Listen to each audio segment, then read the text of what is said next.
Najua morali inaweza kawa chini, lakini msiwe chini kwa sababu kila mmoja alitarajia ushindi na tumeona mmefanya kazi yenu kwa moyo mkunjufu, mmejituma na tumeona namna ambavyo wenzetu wamejipanga, hata nguvu kidogo imetumika.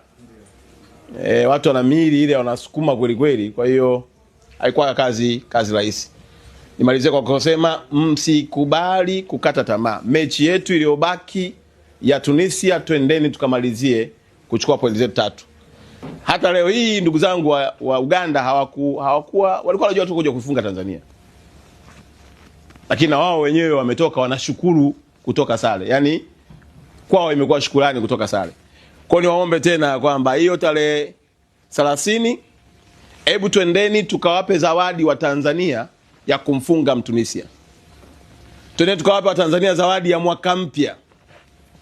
Kwamba tumepitia mambo yote lakini zawadi ya mwaka mpya ndio hii hapo. Nawapendeni jamani. Ahadi yetu iko pale pale. Jamani, si ndio?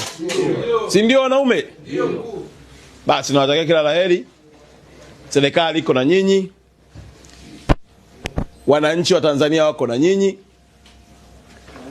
Na kwa namna yoyote matokeo yatakavyokuwa bado sisi ni washindi.